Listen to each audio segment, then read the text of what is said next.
Hey guys, Randy Wick, James Kremling, Bws-Schulenburg. We're the inventory department. We've got one more guy that's hiding out in the warehouse somewhere. Just give y'all a real quick tour. This is our tiny little bitty office. We do all of our inventory stuff and UPS out of here. We've got 2 workstations. All of our inventory stuff is right here, and we keep our boxes in here, labels and all the stuff for doing our UPS packaging. Pretty much it. Not much to it. How long have you been with BWI? This October will be 20 years for me. James? This July will be 19. All right. And a big reminder to the other guys, you guys work 410s here, so they need to make sure they email all of 3 of you. Right. When sending anything to Schulenburg, so you don't... James and Randy, all 3 of us, that way we see it. Make sure somebody gets to see it. I mean, we usually communicate with each other as far as who's working on what and everything. Okay. All right, thanks guys. Not a problem. Thank you. Thank you.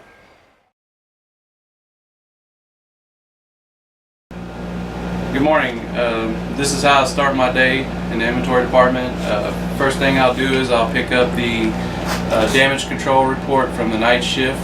They'll leave us a list of items that were damaged last night. We'll go ahead and remove those and do any additions if they have any, and take care of that. And then once I do that, I'll move on. I'll check my emails first thing, just for anything of high importance.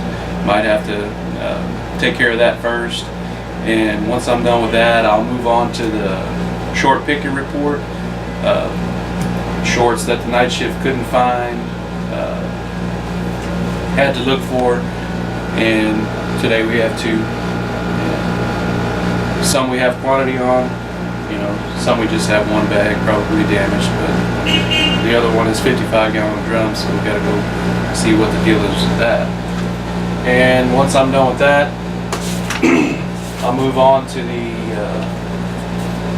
intercompany transfer report, shipping branch 03, and I'll go through that just to see if the night shift shorted any items.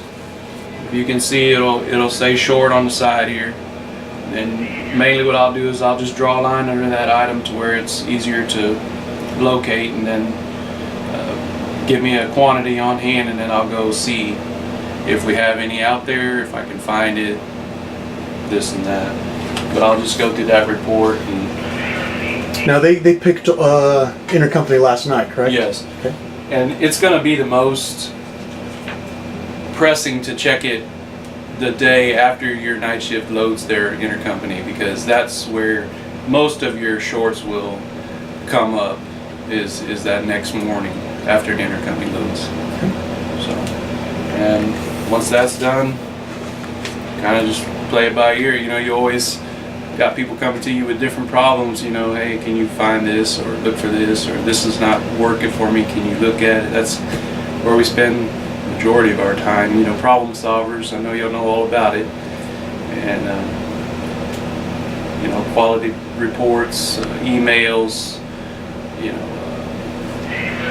doing stuff like that, cycle counting. Just, it's always plenty to do. So, take it from there.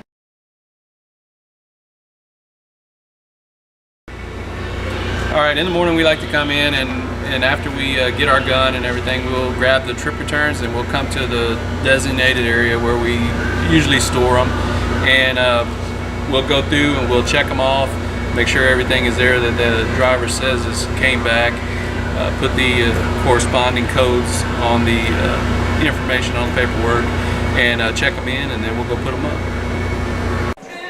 All right, now we're just collecting the trip returns from inside, and we'll go out there and compare them to the returns that we have on the floor.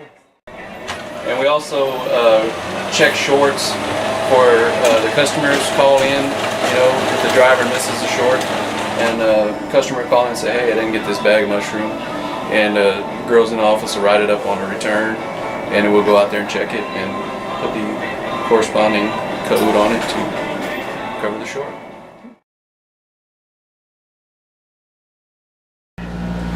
Right now we're going to talk about pallets being down in the aisles when you come in the morning.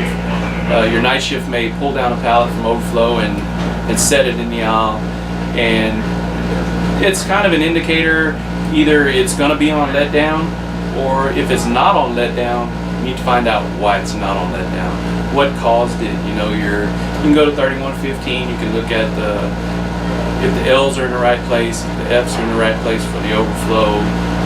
If your min and max is actually set up, if it's set up correctly, you know, stuff like that. You can pinpoint a lot of mistakes by leaving those pallets on the floor by your night shift. When you come in, hey, what's this down for? Kind of do a little quick investigation on it. It might turn out some good information.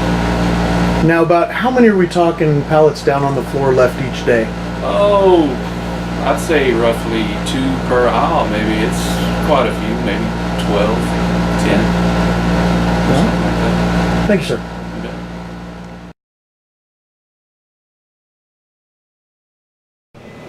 And on this night shift damage report, the night shift writes up all the damages that they pick up throughout the warehouse at the end of the shift, and they go to our rebag area and they save or salvage what the best they can, you know, and the rest of it, like the dirt products, we have a pallet out in the back where they just kind of pile them up and then make a pallet and sell it for a reduced price, and some of this other stuff. But they rebag what they can, and like this BDO4, apparently we didn't have bags for it, so they bagged it into 2 25-pound bags, you know, to put it back on the shelf, and I make all the adjustments on that to get the inventory back square. Okay, and everything that they rebag, they put it back in the pick location? Right, they put it back on the regular pulling location if they can rebag it or salvage it. Okay. So, there you go.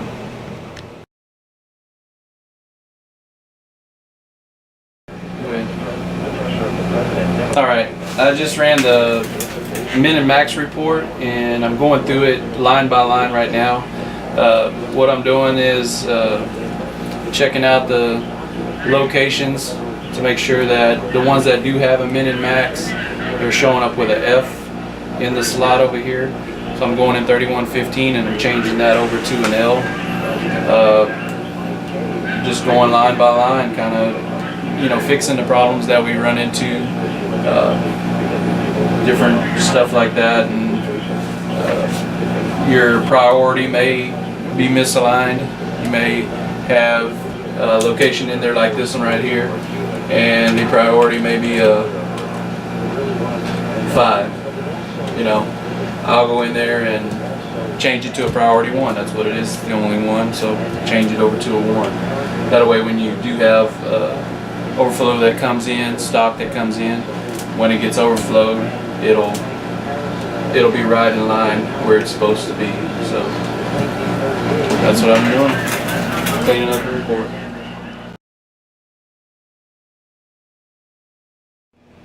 Alright, I just ran the inventory master with multiple bin locations this morning. I run it about once a week, maybe twice a week, just depends.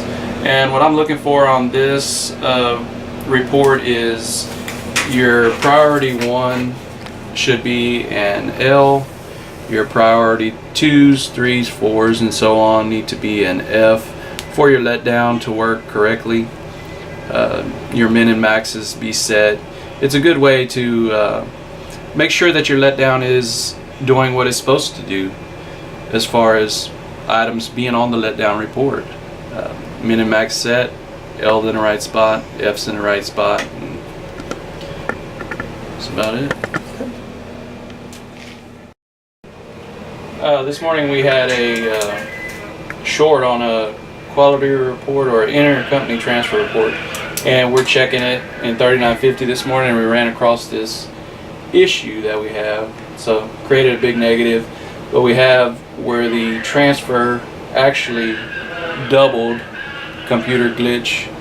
And what I like to do is shortcut. If you want to see what that transfer is, click on it, hit shift F2, and it'll bring that transfer directly up.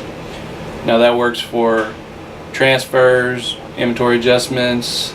If you want to look up a bill, like if somebody got billed for 5 cases of X item, You just click on the invoice number, hit Shift F2, and it'll bring that invoice directly up instead of you having to copy, flip a screen, paste, hit enter, then to bring it up. It's just a quick, simple tip that you can use.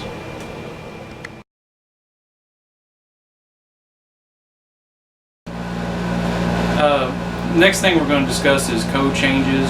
You'll get an email from Tammy Cope or Amy Kennedy, and they'll say that we have a pallet quantity change. And what I'll do is I'll print the email, take it to one of the guys in the back. They'll adjust the quantity if the pallet quantity changed any, relabel with the big BWI pallet tag, and get it straightened out so everything can be shipped correctly. Okay. Whenever we get a code change, I like to make a folder and document each one, just so we know it's done and we can come back later on and double check and make sure that everything was done according to the way it was supposed to. So we try to keep every one in a folder like this.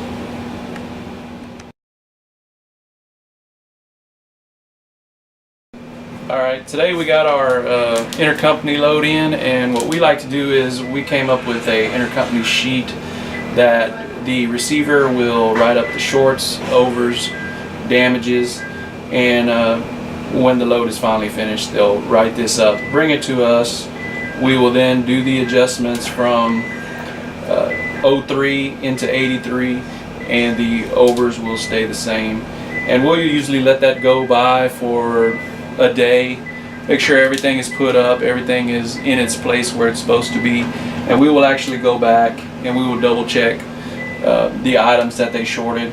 In this case, we'll go to this item on such and such location and we'll check the on-hand count just to make sure that the receiver didn't miss it somewhere or say, oh yeah, I already got that, put it off to the side, and so forth. If you find it on the shelf, you'll be over the shorted amount, then you'll just add it back to inventory, with your PCIC. So that's basically what we do. And Ken, where do you keep those? we keep those also in a folder, and it goes right here. And all those quality reports are incoming quality reports we get from you guys on shortages and overs and damages on your intercompanies that come into you from us.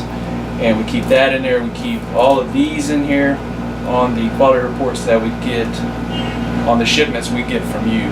So we keep all that together in case later on down the road you got to go back and say, man, where did we get that from? Was it damaged, short? So we got some type of reference to go back to.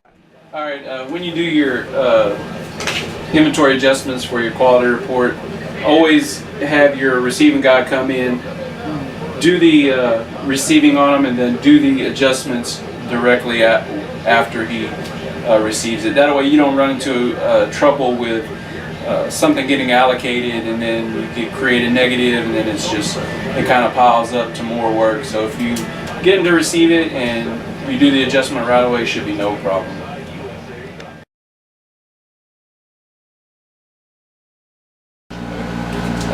This is the incoming transfer from you guys, emails, and you can kind of go by this format if you like, and we'll get these in, we'll key up the code, we'll go research it, we'll check the inventory, see if we have it. If we don't, get back to you guys. But like on the miscellaneous items down here on the bottom, your no tags, we'll get with the C guy or the zone leader in that area that takes care of that particular item. We'll get him to say, hey, go check this, they said it didn't have a tag, or stuff like that. Or we'll get with the supervisor and he'll get with them. So that's how it gets taken care of. Okay, one additional question, because I can cut this out if we need to now.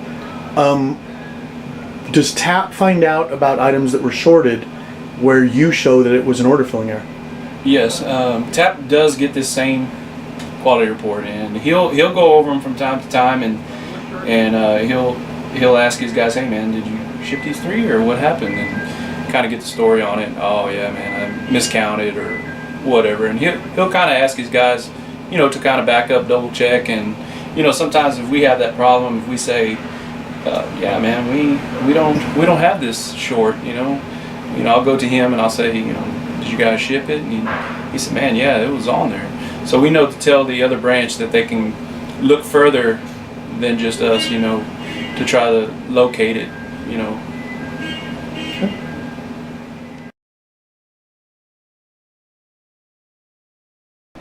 Okay, just ran the 56-185 negative inventory report. And the main thing what we're looking for is in the on-hand section, we're looking for negatives. And we'll usually key those up and we'll go to the overflows and primary locations, and we'll do the math if we got to shoot something here or there, or do a 3118 bin merge. We'll do that sometimes to clear out a location, and that's the way we take care of it.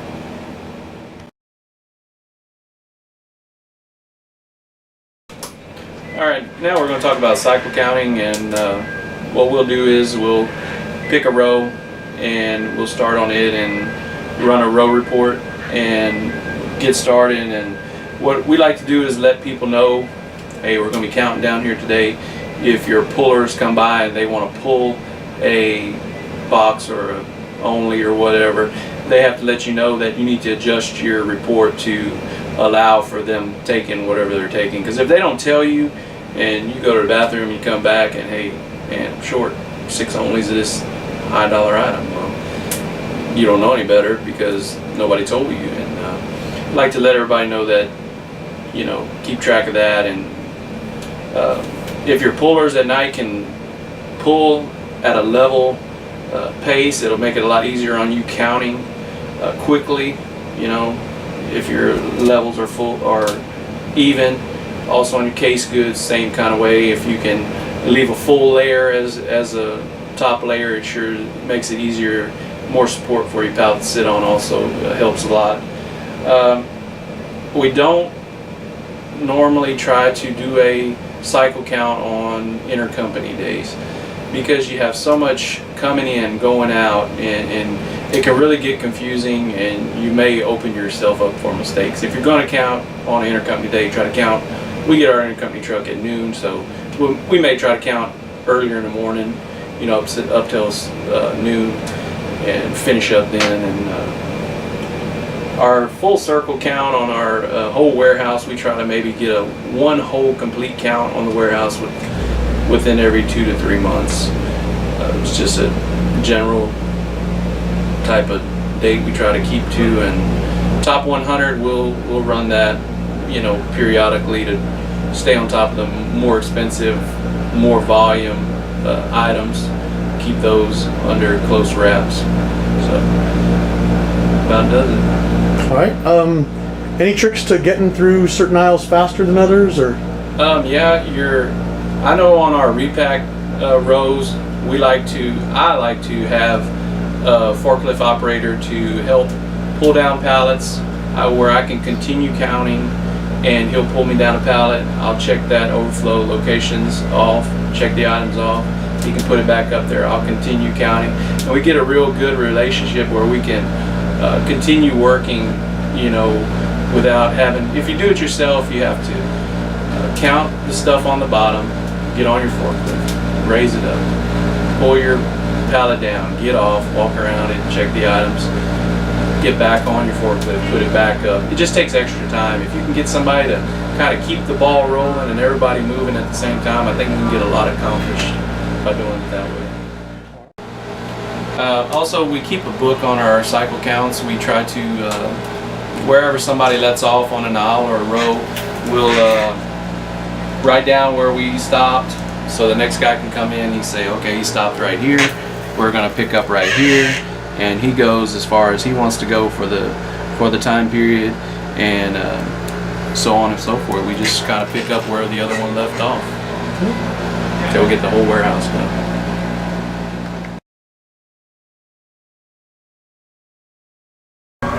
All right, normally if we get a bead on a incoming PO coming in, on some items that are going to replace some older, outdated items, we'll take this item, for instance, if we had a new item coming in to take the place of this one, we'll pull this out of here.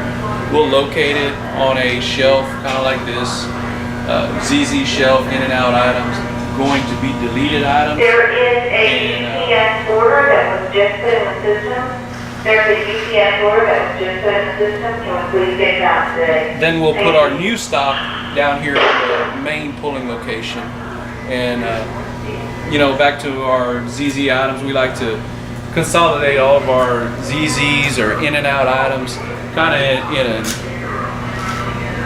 general area where if you're missing something and you know it's a ZZ, you can come right over here and you can take a quick look and try to pinpoint where it might be or something like that. So we try to keep them all in the same general areas.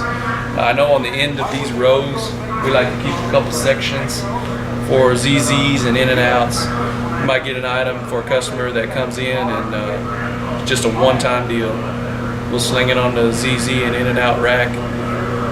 Pickers that come along, they'll pull it and it's done. Okay.